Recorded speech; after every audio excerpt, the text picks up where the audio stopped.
خطبہ مستونہ کے بعد کلام پاک کی مختلف صورتوں سے 3-4 آیتیں آپ کو میں نے سنائی ہیں.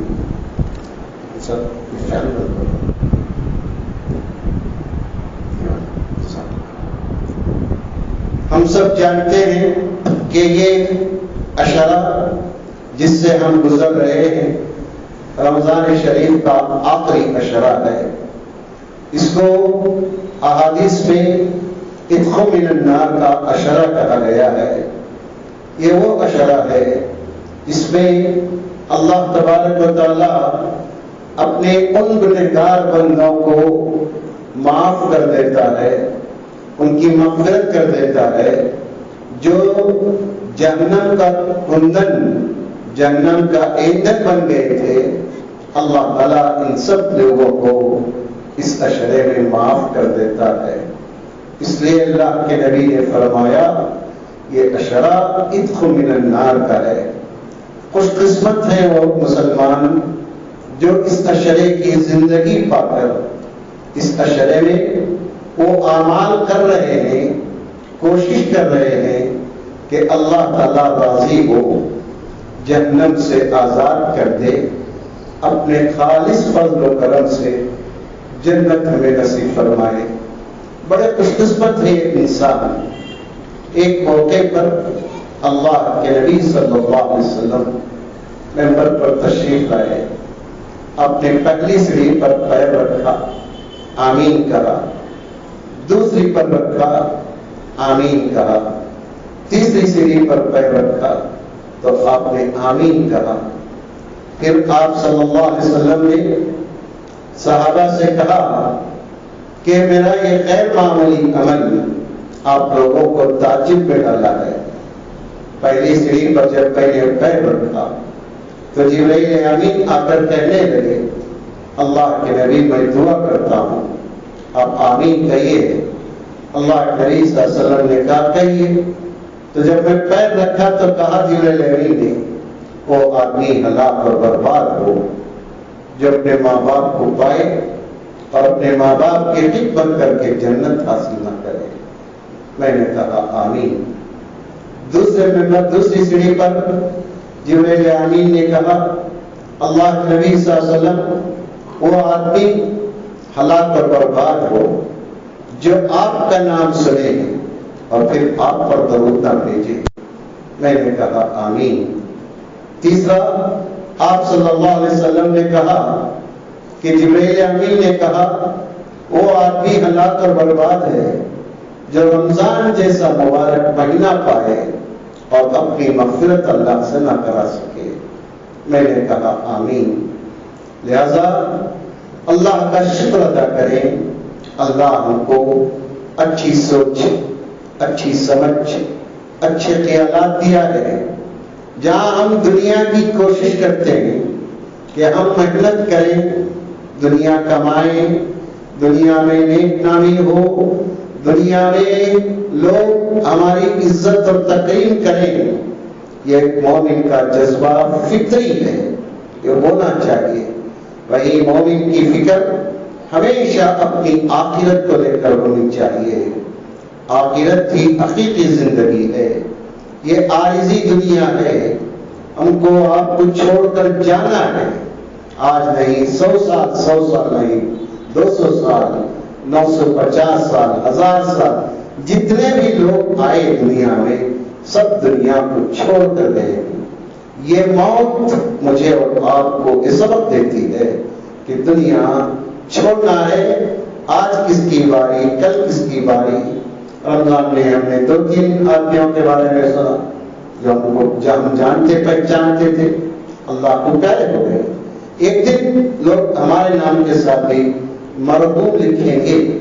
وہ لفظ لکھے جانے سے پہلے میں اور آپ اس بات کی کوشش کریں کہ اللہ تبارک و تعالیٰ کے پاس ہم مقبول ہوں، ہماری عبادات مقبول ہوں، ہمارے اعمال مقبول ہوں. اس کے لیے اللہ یہ ایک سنہری موقع دیا ہے جس سے ہم فائدہ اٹھا سکتے ہیں. دیکھیے انسان کی فطرت ہے کہ وہ غلطی کرتا ہے، غلطیاں دو طرح کی ہوتی ہیں، گناہ انسان دو طرح کے کرتا ہے، ایک گناہ اللہ کے بندوں کے ساتھ کرتا ہے، ایک گناہ اللہ کے ساتھ کرتا ہے۔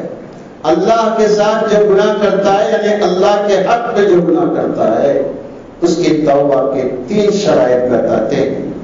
پہلی شرط ہے کہ جو کام اس نے کیا اس پر وہ شرمندہ ہو، نادم ہو، وہ اپنے اندر گلٹی محسوس کرے کہ میں نے یہ کام غلط کیا ہے، اللہ اس سے ناراض ہوگا، اللہ کا قہر آ سکتا ہے، اللہ کا غضب نازل ہو سکتا ہے، ندامت ہو، پھر اس کے اندر یہ جذبہ اور اسپرٹ ہو کہ موقع کتنا بھی کیوں نہ ملے پھر میں اس گناہ کی طرف نہیں جاؤں گا، اور اس پر عزم کر کر آدمی اپنی زندگی کو گزارے تو اللہ تبارک و تعالیٰ اس کی اس توبہ کو قبول کرتا ہے۔ اسی کو قرآن مجید میں اللہ تعالیٰ نے کہا یا ایھا الذین آمنوا توبوا الی اللہ توبۃ نصوحا، ایمان والو اللہ تعالیٰ کی جناب میں توبۃ نصوح کرو۔ توبۃ نصوح کا مطلب ہے کہ اپنے گناہوں پر شرمندہ ہو، آئندہ نہ کرنے کا عزم کرو، اور جو زندگی ہے اس میں توبہ استغفار کرتے رہو۔ یہ بہت اہم چیز ہے۔ جو مسلمان ان چیزوں کو ان شرائط کے ساتھ توبہ کرتا ہے اللہ تعالیٰ یہی کہہ رہا ہے وَيَقْبَلُ التَّوْبَةَ عَنْ عِبَادِهِ وَيَعْفُو عَنِ السَّيِّئَاتِ، اللہ تعالیٰ کہتا ہے مومن بندے غلطی کرتے ہیں، توبہ کرتے ہیں تو اللہ ان کی توبہ کو قبول کرتا ہے، ان کی توبہ کو پسند کرتا ہے، وَيَعْفُو عَنِ السَّيِّئَاتِ، ان کے گناہوں کو معاف کر دیتا ہے، عفا کہتے ہیں مٹا دیتا ہے، ان کے گناہوں کو مٹا دیتا ہے۔ جیسے اللہ نبی صلی اللہ علیہ وسلم نے فرمایا التائب من الذنب کمن لا ذنب لہ، توبہ کرنے والا گناہوں سے اپنی کوتاہیوں سے رجوع کرنے والا ایسا ہی ہے جیسا اس نے گناہ کیا ہی نہیں ہے، گناہ اس سے سرزد نہیں ہوا۔ یہ اللہ تبارک و تعالیٰ اپنے بندوں کے ساتھ اس کا پیار ہے، اس کا لاڈ ہے، اس کی محبت ہے۔ اس لیے دوستو توبہ کب تک؟ توبہ ما لم یغرغر، اللہ کے نبی محترم نے فرمایا توبہ اس وقت تک جب تک غرغرہ نہ آ جائے، سکرات نہ آئے، جب تک سانس اکھڑنے نہ لگے اس وقت تک توبہ کا دروازہ کھلا ہے۔ جب توبہ کا دروازہ کھلا ہے تو اللہ کے نبی صلی اللہ علیہ وسلم کی وہ حدیث جس کو حدیث قدسی میں بیان کیا گیا، اللہ تعالیٰ صبح کے وقت میں صبح سادس سے پہلے اپنے ہاتھوں کو پھیلاتا ہے اور کہتا ہے کوئی رات پہ گناہ کرنے والا توبہ کرے میں اس کے گناہ کو معاف کر دوں، صبح سے پہلے میں اس کے گناہ کو معاف کر دوں۔ شام میں اللہ تعالیٰ اعلان کراتا ہے کوئی دن بھر گناہ کرنے والا میں اس کے بعد ہونے سے پہلے گناہوں کو معاف کر دوں۔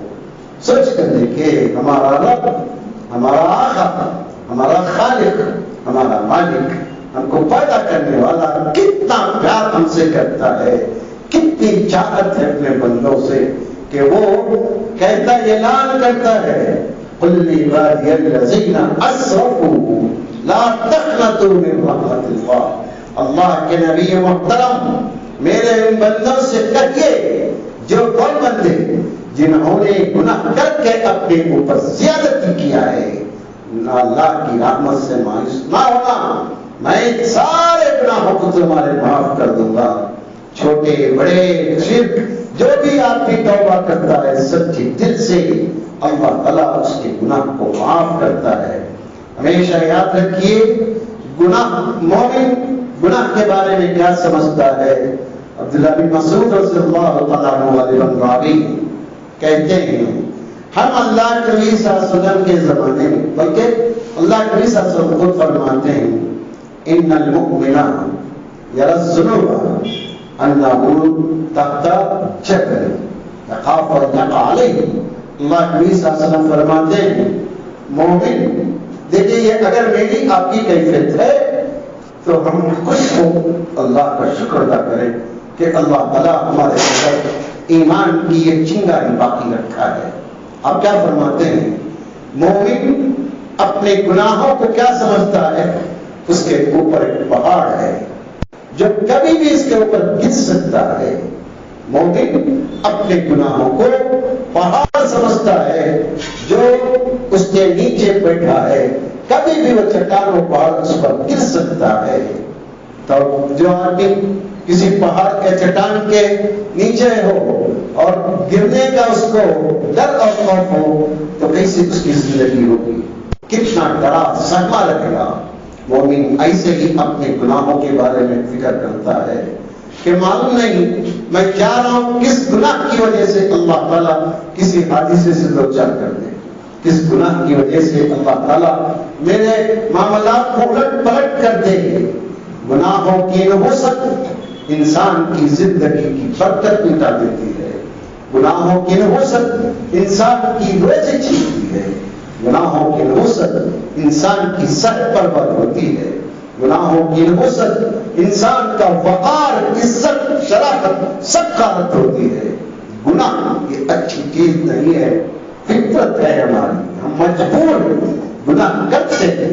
اللہ تعالیٰ سے توفیق بھی طلب کریں، اللہ گناہ جیسے ہوتے ہیں توبہ کی بھی مجھے سعادت عطا کر، کیونکہ سعادت مندی یہی ہے کہ گناہ کے بعد توبہ کیا جائے۔ تو اللہ نبی صلی اللہ علیہ وسلم فرماتے ہیں مومن کی یہ صفت ہوتی ہے۔ منافق اور فاجر کیا سمجھتے ہیں؟ یرا الذنوب کالذباب مر علی انفہ۔ اللہ نبی صلی اللہ علیہ وسلم فرماتے ہیں کہ فاسق اور فاجر اس کی علامت قیامت گناہ کو کیا سمجھتا ہے؟ ایک پنکھی تھی جو اس کے ناک کے پاس آ رہی تھی، اس نے ٹھاک کو اڑا دیا۔ یہ اگر کیفیت ہماری گناہ کے بعد یہ ہو، گناہ کو ہم معمولی سمجھتے ہیں تو سمجھیے کلا بل رأنا علی قلوبہم ما کانوا یکسبون۔ اللہ تبارک و تعالیٰ ان کے دلوں کو زنگ آلود کر دیا ہے، جو کچھ یہ کریں گے کوئی فائدہ اس کا نہیں ہوگا۔ دیکھ لیجئے آج ہماری عبادتوں میں لذت محسوس نہیں ہوتی، آج ہماری تلاوت میں دلچسپی نہیں ہوتی، آج دینی مجلس سے دور رکھ کر آخری وقت میں آنے کی فکر ہم کرتے ہیں۔ یہ کیا ہے؟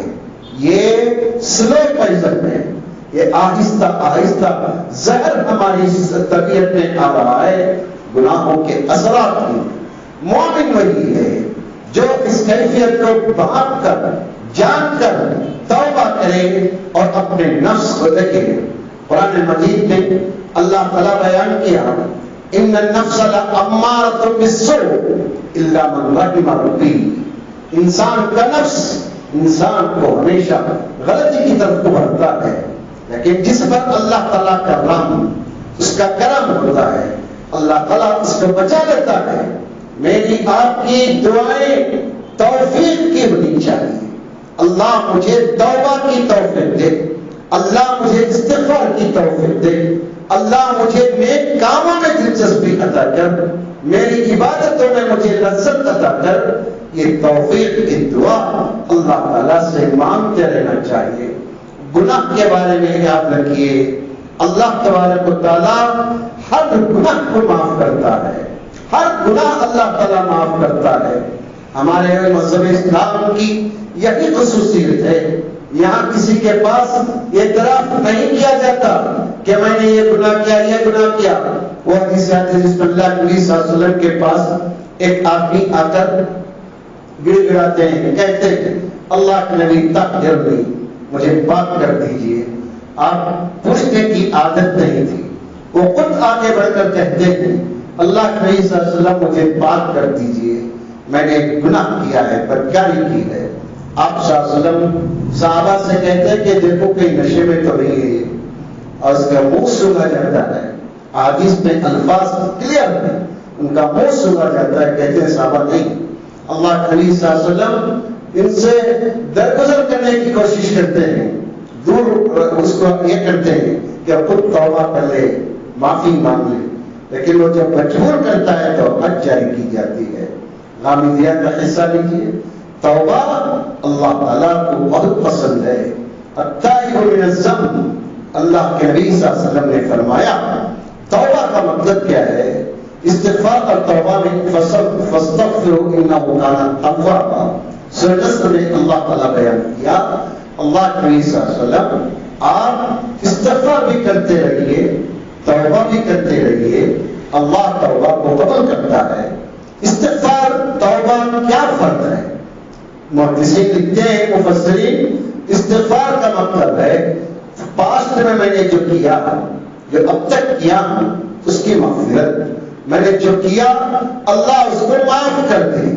توبہ کا مطلب آئندہ مجھے احتیاط کی زندگی عطا کر، کے معنی لوٹنا، واپس آنا، مجھے آئندہ کی زندگی فیوچر میں مجھے اپنی طرف بلا دے، جو کیا ہوں اس پر میں شرمندہ ہوں، مجھے معاف کر دے۔ بندوں کی توبہ کی کیا مطلب؟ بندوں کے گناہ کیا ہے؟ بندوں سے تعلق رکھنے والے گناہ کیا ہیں؟ بندوں کے گناہ کا مطلب ہے کہ آدمی کسی کی غیبت کرتا ہے، کسی کی چغلی کھاتا ہے، کسی کی الزام لگاتا ہے، کسی کا مال کھا جاتا ہے، کسی کو نقصان پہنچاتا ہے، یہ بڑا گناہ ہے۔ اس سے ریلیز کیسے ہوگا؟ اس سے توبہ کیسے کرے گا؟ یہ تو پورے 3 شرائط نہیں، شرمندہ ہو، آئندہ نہ جانے کی کوشش ہو، یہ سب ہو۔ اس کے بعد تیسرا چوتھا یہ شرط ہے کہ جن کے بارے میں اس نے غلطی کی ہے ان سے معافی مانگے۔ آپ نے میری غیبت کی ہے تو آپ معافی مانگے، یہ تو نہیں ہو سکتا، تو کیوں غیبت کرتے ہیں؟ کیا ضرورت ہے پیٹ پیچھے بات کرنے کی؟ اخلاقی جرات یہ ہے کہ آدمی غلطی کو منہ پر ٹوکے، اس کو سمجھائیں کہ آپ کے اندر ایک برائی ہے، آپ اس کو چھوڑ دیجیے۔ ایک ہمیشہ یاد رکھیے، غیبت میرے آپ کے گناہوں کو بڑھاتی ہے، غیبت ہمارے گناہوں کو بڑھاتی ہے۔ غیبت کرنے والا روز قیامت اپنے غیبت کی وجہ سے اپنی نیکیوں سے محروم ہوگا۔ وہ حدیث جس میں اللہ کے نبی صلی اللہ علیہ وسلم فرماتے ہیں مفلس کون ہے؟ اللہ کے نبی سے صحابہ نے کہا مفلس ہم میں وہ جس کے پاس مال نہیں ہے، جس کے پاس گاڑی نہیں ہے، جس کا معاشرے میں کوئی مقام نہیں ہے، وہ مفلس ہے۔ نہیں، میں یہ نہیں پوچھ رہا ہوں، میری امت کا مفلس وہ ہے جو بہت ساری نمازیں، بہت سارے صدقات، حج اور عمرے، نیکیوں کے پہاڑ لے کر اللہ کے پاس جاتا ہے، لیکن اس کے بعد اس کی زندگی شتم ھذا، اکل مال ھذا، خذف ھذا۔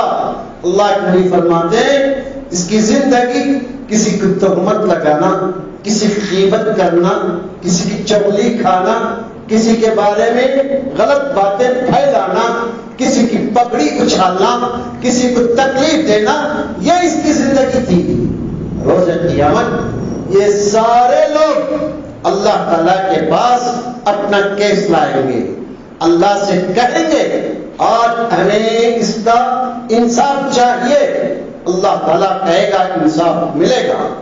جب اس سے کہا جائے گا کہ ان کو دو تو بندہ کہے گا میرے پاس کچھ نہیں ہے۔ اللہ تعالیٰ کہے گا اس کے پاس کچھ نہیں ہے، کیا کہیں گے؟ کہیں گے کہ ان کی نیکیاں دو، نیکیاں تقسیم کر دی جائیں گی۔ اتنی محنت سے جو عبادت ہم کرتے ہیں، اتنی محنت سے کما کر جو خیرات کرتے ہیں، لاکھوں کا روپیہ لگا کر حج کو جاتے ہیں، عمرے کو جاتے ہیں، لیکن یہ زبان کی بے احتیاطی کی وجہ سے ساری نیکیاں غارت ہو جائیں گی۔ ان چیزوں سے توبہ کیجیے۔ ان چیز رمضان آیا کیوں؟ اس چیز کی حفاظت کے لیے۔ یہی رمضان کو تربیت کا مہینہ کہا جاتا ہے۔ کیا تربیت ملی؟ کیا تربیت ملی ہم کو؟ اس رمضان کے روزوں نے ہمیں یہ سکھایا اللہ کے حکم سے جائز حلال کھانا، حلال مشروب، حلال پانی، ان سب چیزوں کو اللہ کے حکم سے ہم نے چھوڑ دیا۔ کب؟ صبح 7 سے لے کر غروب آفتاب تک ان چیزوں کو ہاتھ نہیں لگاتے تھے، تنہائی میں بھی نہیں، مجلس میں بھی نہیں۔ کیوں؟ اللہ اللہ کا حکم کہہ کر یہ روزہ، زبان کا روزہ، کھانے کا روزہ ہمیں یہ سبق سکھا رہا ہے، خبردار اپنی زبان کو کنٹرول میں رکھو، حرام باتیں اس زبان سے نہ کرو، غیبت نہ کرو، چغلی نہ کھاؤ، الزام کسی پر مت دو، کسی کی عزت نہ کھیلو، کسی کو شرع عام بے عزت نہ کرو۔ زبان کے زخم یہ خنجر اور گولی کے زخم سے خطرناک ہوتے ہیں۔ جب آپ کے سامنے دکھتا ہے آپ کی کڑوی باتیں تازہ ہوتی ہیں، نفاق بڑھتا ہے، دوریاں پیدا ہوتی ہیں۔ اس لیے اللہ کے نبی صاحب ابو بکر صدیق رضی اللہ تعالیٰ عنہ ایک مرتبہ اپنی زبان کو پکڑ کر کھینچ رہے ہیں۔ عمر رضی اللہ تعالیٰ عنہ پہنچے، کہا خلیفۃ الرسول یہ کیا کر رہے ہیں آپ؟ کہا کہ عمر معلوم ہے تم کو یہی زبان ہے جو مجھے ادھر ادھر کہاں بھٹکاتی ہے، مجھے جہنم کی طرف لے جانے والی یہی ایک ہے۔ لقمان حکیم سے پوچھا گیا سب سے مزیدار چیز کون سی ہے؟ کہا زبان۔ اچھا بتائیے سب سے گندی کیا چیز ہے؟ تو کہا زبان۔ اچھی بات کرو تو دشمن دوست بنتا ہے، کانک ولی حمیم۔ قرآن نے کہا ادفع باللتی ہی احسن فاذا الذی بینک وبینہ عداوۃ کانہ ولی حمیم۔ قرآن نے کہا آپ دفاع کیجئے اچھے انداز سے، اعتراضات کا جواب میٹھی زبان سے دیجئے۔ نہیں مول صاحب اینٹ کا جواب پتھر سے دینا ہے، وہ دور نہیں ہے آج۔ اینٹ کا جواب پتھر سے دینے کا دور نہیں ہے، اخلاق کا ہے۔ مکی دور میں ہم ہیں۔ یہ بھارت میرا پیارا ملک مکے سے مشابہت رکھتا ہے۔ یہاں دعوت اور تبلیغ کے امکانات 100% سے بڑھ کر ہیں۔ بدقسمتی ہماری یہ ہے ہم میں سے کوئی بھی اس کی ذمہ داری کو محسوس نہیں کرتے۔ یا ذمہ داری کو محسوس کریں کہ ہم کیا کر سکتے ہیں تو یہ ملک جنت نشان بن سکتا ہے، بنے گا انشاءاللہ۔ ایک دن آئے گا یہ ملک جنت نشان بنے گا۔ آپ کو معلوم ہے اللہ تعالیٰ کہتا ہے دفاع میں اچھی زبان استعمال کرو، دشمن بھی دوست بن جائے گا۔ زبان گناہوں کا مرکز ہے۔ اللہ کے نبی صلی اللہ علیہ وسلم کیا فرماتے ہیں؟ آدمی کی نظریں یہ برائی کا ابتدا ہے، زبان اس کی دوسرا درجہ ہے۔ فرج شرمگاہ گناہوں کی تصدیق کرتی ہے، تجزیہ کرتی ہے۔ شروعات آنکھ سے ہوتی ہے، سیکنڈ اسٹیپ زبان ہے، تھرڈ اسٹیپ انسان کا سچ سے ہے۔ اس لیے مجھے اور آپ کو اسلام نے کہا چھوٹا بڑا کوئی بھی گناہ ہے۔ صحابہ نے پوچھا اللہ کے نبی صلی اللہ علیہ وسلم منکر گناہ کسے کہتے ہیں؟ آپ نے اس کا ڈیفینیشن بھی بتایا۔ منکر اذا حاک فی نفسک فهو المنکر، جب تم کوئی کام کر کر ایسا نہیں کرنا تھا مجھے، میں ٹھیک نہیں کیا، یہ تمہارا نفس تم کو ملامت کرتا ہے، یہ منکر ہے، یہ ایک برائی ہے۔ جب تم کوئی کام کر کے ماشاءاللہ آج بہت اچھا کام کیا، میں دل کو تسلی مل رہی ہے، یہ جب تمہاری فیلنگ ہو تو سمجھو کہ تم نے خیر کا کام کیا ہے، یہ نیکی ہے۔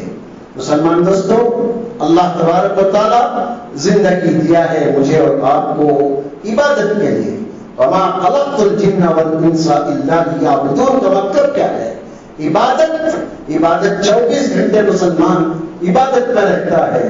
ایک آدمی حلال تجارت کرتا ہے، عبادت ہے۔ ایک آدمی حلال روزی کماتا ہے، عبادت ہے۔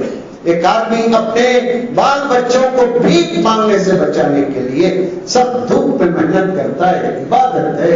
اسلام نے کہا وہ لقمہ جو اپنی بیوی کو محبت سے کھلاتے ہو وہ عبادت ہے۔ صحابہ نے پوچھا وہ کیسے؟ کہا کہ وہی لقمہ غیر عورت کو کھلاتا تو گناہ نہیں تھا؟ تو کہا ہاں گناہ ہوتا، پھر وہی وہ لقمہ اٹھا کر اپنی بیوی کے منہ میں جو پیار سے رکھا یہ عبادت ہوا۔ اس لیے دوستو مسلمان کی زندگی سراپا عبادت ہوتی ہے۔ اس میں انسان غلطیاں کرتا ہے، ان غلطیوں کو معاف کرنے کے لیے اللہ کا توبہ کا دروازہ کھلا ہے۔ توبہ کیجئے، اپنے آپ کو جہنم سے آزاد کرائیے، جو آدمی رمضان میں ان چیزوں سے محروم ہو جائے گا اس سے بڑا بدقسمت کوئی نہیں ہے۔ اس لیے 2-4 دن باقی رہ گئے رمضان کے، کوشش کیجئے، محنت کیجئے۔ اس عشرے کی سب سے بڑی عبادت عشرہ آخری عشرہ ہے، جس میں طاق آتے ہیں، جاگنے کی راتیں ہیں۔ یہ شیوراتری یا ایسی رات نہیں ہے جاگنے کی، اس میں عبادت ہوتی ہے، اس میں دعائیں ہوتی ہیں، اس میں ذکر ہوتا ہے۔ جو آدمی ان سے فائدہ اٹھاتا ہے، اللہ تعالیٰ قرآن مجید میں کہا کہ اس نے 1000 مہینوں کی عبادت کیا، گویا 80 پر 3.3 مہینے، 80 پر 3 مہینے اس نے عبادت کی۔ کتنے خوش نصیب ہیں ہم لوگ جو ان سب چیزوں کو پا رہے ہیں، لیکن اس کی ویلیو بہت کم کر رہے ہیں، اس کی قدر کم کر رہے ہیں۔ لہذا زندگی کے مومن عبداللہ بن عمر رضی اللہ تعالیٰ عنہ کی حدیث، اس میں آپ نے کہا اذا اصبحت لم تنتظر المساء، مومن کیا ہوتا ہے صبح کرنے کے بعد شام کا اسے یقین نہیں ہوتا، جب شام کرتا ہے تو صبح کا یقین نہیں ہوتا۔ گناہ کریں وہ کر لیں گے، توبہ کر لیں گے، توبہ کر لیں گے، توبہ کر لیں گے، اچانک آج کل کی موتیں بستر پر بہت کم ہوتی ہیں، موتیں اچانک موت آتی ہے۔ اس اچانک کو کیا کریں گے؟ اس کا ملک الموت کو کہیں گے ذرا 2 دن کی مہلت دے دو، لا یؤخر۔ اللہ تعالیٰ نے کہا ایک لمحہ کی طاقت نہیں کرتا ملک الموت۔ جب وہ فرشتہ آتا ہے کسی کے گھر پر دستک دیتا ہے، 1 سیکنڈ کے فریکشن میں بھی کسی کو مہلت نہیں ملتی۔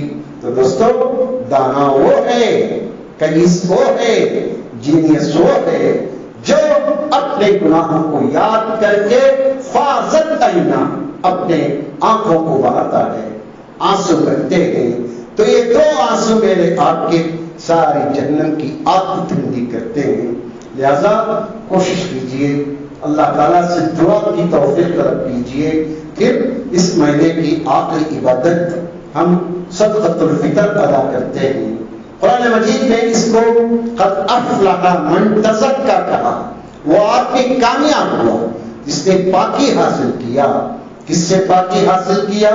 اس گناہوں سے پاکی حاصل کیا جو روزے کے دوران ہوتے ہیں، چھوٹی بڑی غلطیاں ہوتی ہیں، ان سب کا کفارہ ہے فطرہ، زکوٰۃ الفطر ہم جسے کہتے ہیں۔ زکوٰۃ الفطر 1 سا ہے، 1 سا کا مطلب 2 کلو 600 گرام کے قریب ہے۔ 2 کلو 600 گرام غلہ اللہ کے نبی صلی اللہ علیہ وسلم کے دور میں کھجور، منقع، پنیر، کاجو، جو، ان سب چیزوں کا فطرہ دیا جاتا تھا۔ آدھا فطرہ وہ فطرہ نہیں ہے، پورا فطرہ یاد رکھیے۔ اور فطرے کے لیے بعض لوگ صاحب زکوٰۃ ہونے کی شرط یہ علماء کی اپج ہے، یہی تو شریعت کہتی ہے۔ دلیل کے ساتھ عالم کی اتباع کرو، ورنہ یہودیوں کی شکل اختیار کر جاؤ گے۔ اور اللہ کے نبی نے کہا ساء من تمر اور ساء من قط اور ساء من شعیر، آپ نے فرمایا 1 سا گیہوں، 1 سا کھجور، 1 سا زبیب، ان میں سے کوئی بھی چیز تم صدقۃ الفطر نہیں دو۔ یہ آدھا فطرہ گیہوں کا آدھا فطرہ کہتے ہیں، وہ کہتے قصے کہانیاں نہیں ہے۔ آپ کو 2.5 کلو 2 کلو 600 گرام صدقۃ الفطر دینا ہی ہے۔ اللہ کے نبی نے فرمایا ہر مسلمان پر یہ فرض ہے، ہر مسلمان پر، چاہے غلام ہو یا آزاد ہو، چاہے چھوٹا یا بڑا ہو، چاہے عورت ہو یا مرد، گٹ فقیر کیوں نہ ہو، بھیک مانگنے والا کیوں نہ ہو، اگر مسلمان ہے تو اس پر صدقۃ الفطر واجب ہے، تو صدقۃ الفطر کو دینا پڑے گا۔ اللہ کے نبی صلی اللہ علیہ وسلم نے اس کا فلسفہ یہ بیان فرمایا تاکہ غریبوں کو عید کے دن کسی کے گھر پر جا کر مانگنے کی عادت نہ پڑے۔ لیکن ہم بھارت کے مسلمانوں کو عادت ہے مانگنا نہ چھوڑتے ہیں، اس لیے یہ آنے والے جانے والوں کو فطرے بانٹ کر برباد مت کیجیے عبادت، ایسے لوگوں کو دیجیے جو سفید پوش ہیں، عزت مٹھی میں مجھ کر رکھے ہیں، کس کے سامنے ہاتھ نہیں پھیلاتے۔ ہمارے اطراف میں بہت سارے ایسے لوگ ہیں، ان کو تلاش کر دیجیے، تاکہ وہ بھی عید کی خوشیاں اچھی طرح سے منا سکیں. اب مسئلہ یہ ہے کہ صدقۃ الفطر کب دینا چاہیے. صدقۃ الفطر دینے کا صحیح وقت عید کا چاند دیکھنے کے بعد ہی ہے، لیکن علماء نے فقہاء نے کہا کہ 1-2 دن پہلے بھی صدقۃ الفطر ادا کیا جا سکتا ہے، کیونکہ انسان کی ضرورتیں ہیں، ان ضرورتوں کو پوری کرنے کے لیے پیشگی بھی دے سکتے ہیں. کیا رقم دے سکتے ہیں؟ علماء نے کہا افضل غلہ دینا ہے، افضل اناج دینا ہے، یہ گرینز دینا افضل ہے. اگر کوئی آدمی صدقۃ الفطر رقم دیتا ہے تو جائز ہے، جائز ہے، لیکن افضل عبادت ہے، افضل یہی ہے کہ غلہ گرینز یہ دیا کریں. اچھی طرح ذہنوں میں رکھیں کب تک دینا چاہیے. عید کا چاند نکلنے کے بعد سے لے کر عید کی نماز سے پہلے تک صدقۃ الفطر ہے. عید کی نماز ختم، صدقۃ الفطر ختم. عید کے دن ہمارے گھر میں نیا بچہ پیدا ہوا تو اس پر بھی صدقۃ الفطر ہے. آپ کہیں گے آج کل کے دماغ کہیں انہیں کون سا روزہ تھا، وہ روزہ تھا کہ نہیں تھا کہ ہم کو معلوم نہیں. اللہ کے نبی کا حکم ہے کہ آپ صلی اللہ علیہ وسلم نے فرمایا صدقۃ الفطر اس پر بھی ضروری ہے. لہذا چوری مت کیجیے، ڈنڈی مت ماریے، آدھا پونا فطرہ مت نکالیے. فطرہ پورا 2.5 کلو ہے. جو غذا آپ کھاتے ہیں اس کی قیمت لگا کر دیجیے. یا چاول کھاتے ہیں تو چاول، راگی کھاتے ہیں تو راگی، گیہوں کھاتے ہیں تو گیہوں. میں کہتا ہوں غریبوں کو فائدہ پہنچانا چاہتے ہیں تو چیز 2.5 کلو دیجیے، کھجور 2.5 کلو کی قیمت لگائیے. جو ہم آپ افطار میں کھا رہے ہیں کھجورا، کیا ڈیلیشیس افطار کرتے ہیں، اس کی قیمت 2.5 کلو نکال کر دیجیے، غریبوں کو فائدہ ہوگا. جب مومن بھلائی کرنے پر آتا ہے تو وہ اپنی جیب پر نہیں دیکھتا، اپنی آخرت کو پیش نظر رکھ کر غریب کا فائدہ پہنچانے کی کوشش کرتا ہے. اور ایسے ہی غریب، ایسے ہی امیر کے لیے وہ حدیث جس میں پیارے نبی صلی اللہ علیہ وسلم فرماتے ہیں 2 فرشتے روزانہ نازل ہوتے ہیں، کہتے ہیں اللہم آتی منفقا خلفا، اللہ جو تیرا بندہ دے رہا ہے اس کا بدل عطا کر. خلف کہتے ہیں اچھے بدلے، اس کا جو دے رہا ہے اللہ اس کا بہترین بدلہ اس کو عطا کر.